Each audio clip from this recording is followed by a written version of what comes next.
Namaste. So tonight I'm going to read Book 5, Chapter 14, The Killing of Tamra and Chiksura. Om. Vakratuna Mahakaya Surya Koti Samabramani.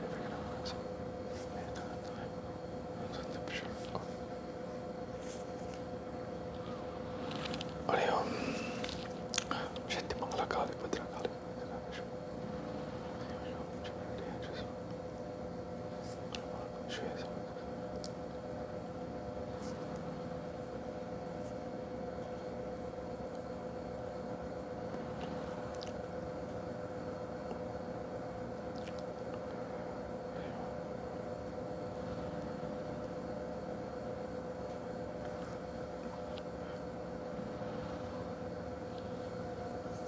Hari Om Tat Sat.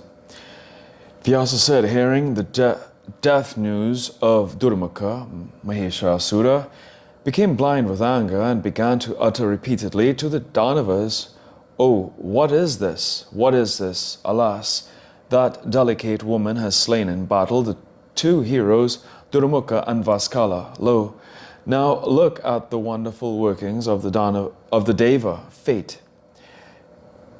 It is the acts virtuous or otherwise that make men dependent, and the powerful time awards pleasure or pain accordingly. The two powerful demons are killed. What are we to do hereafter? You all judge and say what is reasonable at this critical juncture."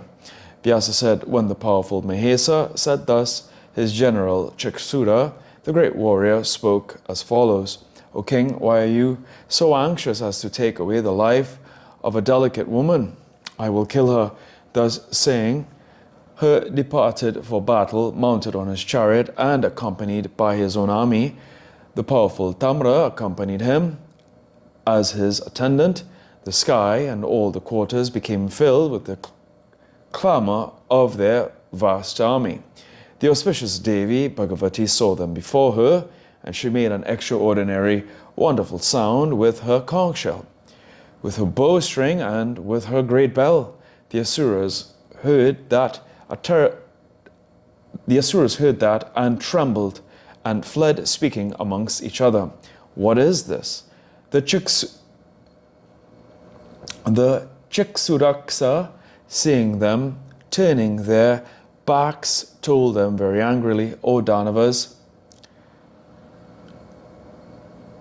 what fear has now overcome you? I will slay today this vain woman in the battle with arrows, so you should quit your fear and remain steady in battle." Thus saying, the Danava chieftain Chiksura came fearlessly before the Devi with bows and arrows in his hands, and, accompanied by his army, angrily spoke thus: "O thou of large and broad eyes, why are you roaring to terrify the weak persons? O the soft-limbed one, I have heard all about your deeds, but I am not a bit afraid of you. O one of beautiful eyes, it is a matter of disgrace, rather sin, to kill a woman. Knowing this, my heart wants to pass over this act, does not like to do it, if my purpose be served without it. O beautiful one, the women fight with their side glances and amorous gestures, but I have never heard a woman like you coming to fight with arms and weapons. Even the delicate flowers, malati, etc., cause pain on the bodies of beautiful women like you.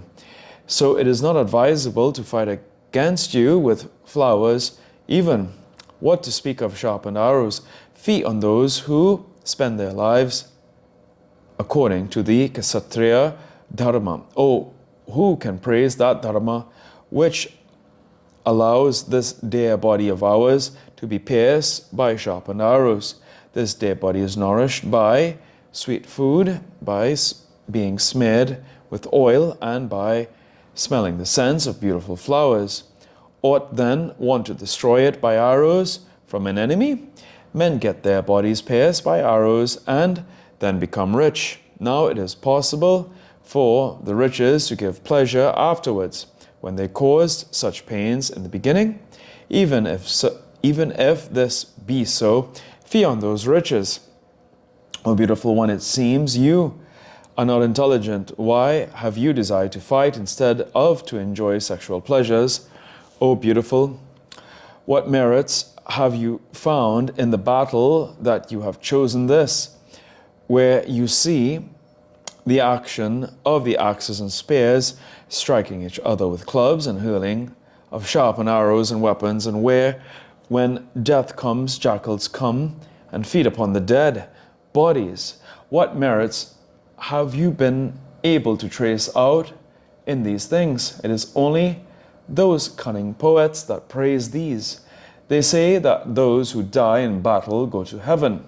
O beautiful, those sayings are no doubt mere flatteries. Therefore, excellent one, go away anywhere else you like, or accept this King Mahesa, the tormentor of the Devas, as your husband.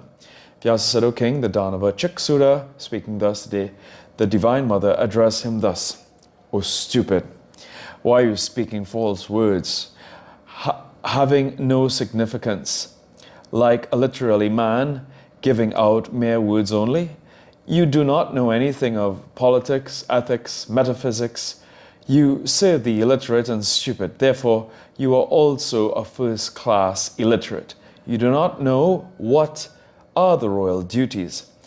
Then what are you speaking before me?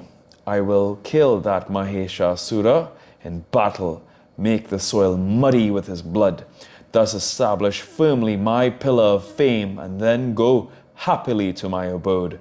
Surely will I slay that vain, vicious demon, the tormentor of the Devas. Better fight steadily, O stupid. Better go to Patala with all the Danavas, if you and Mahesa desire to live any longer. And if you like to go unto death, then be ready and fight without any delay. I will slay you all. This is my firm resolve. Vyasa said, O king, hearing the Devi's words, the Danava, proud of his own strength, began to hurl instantly on her showers of arrows. As if another shower of rain burst upon her, the Devi cut off those arrows into pieces by her sharp arrows and shot at him dreadful arrows like poisonous snakes. Then their fight became astounding to the public. The Divine Mother then struck him with her club, so much that he fell down from his chariot. That vicious demon, thus struck by the club, remained senseless near to his chariot for 2 muhurtas. Fixed like a mountain, Tamra, the tormentor of the foes, seeing him thus, could not remain steady, and came forward to fight with Chandika. The Devi, seeing him, laughed and said, O Danava, come, come, I will instantly send you unto death. Or, what is the use of you coming? You are so weak that you can be called lifeless. What is that stupid Mahesa doing now? Is he thinking out the way to save his life? You all are too weak. No use in killing you. All my labors will go in vain, if that wicked Mahesa, the enemy of the gods, be not slain. Therefore, do you go to your home and send here your King Mahesa. I am staying here in that form in which that wicked one likes very much to see. Likes very much to see me. Hearing her words, Tamara became very angry, and drawing his bow up to his ear, began to hurl arrows after arrows on Chandika Devi. The Bhagavati too had her eyes reddened with anger, and drawing her bow, began to shoot arrows quickly at the demon, wishing to kill as early as possible the enemy of the gods. In the meanwhile, Chiksura regained his senses, and taking up again his bow in an instant, came before the Devi. Then Chiksura and Tamra, the 2 valiant warriors, began to fight dreadfully with the Devi. Mahamaya then became very angry and began to hurl arrows after arrows so incessantly that all the armors of all the Danavas became pierced and were cut down to pieces. The Asuras, thus pierced by arrows, became infuriated with anger and hurled angrily a network of arrows upon the Devi. The Danavas, thus struck with sharp arrows and filled with cuts and wounds, looked like the red kimsuka flowers in the spring. The fight then grew so severe between Tamra and Bhagavati that the Sayers, the Devas, were all struck with wonder. Tamra struck on the head of the lion with his dreadful hard musala club made of iron, and laughed and shouted aloud. Seeing him thus vociferating,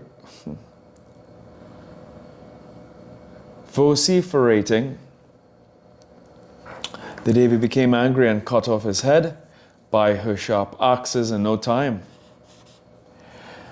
The head being thus severed from the body, Tamra,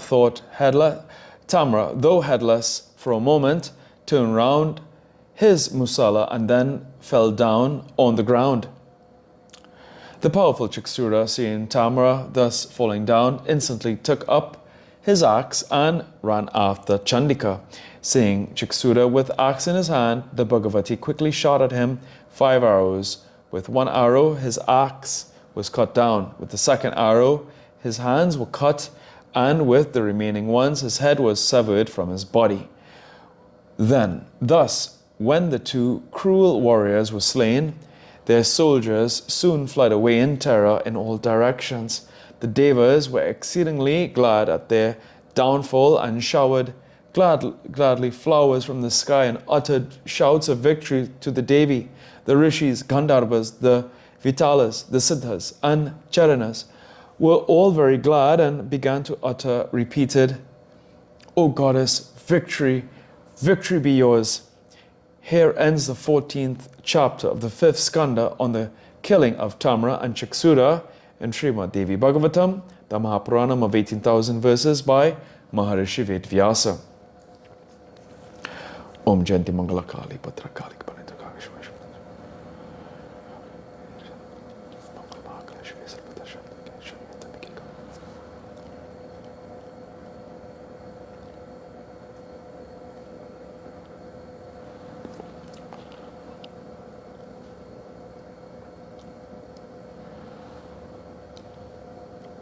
Om Tua Mata Chapita Tua Tua Mata Shachasakata.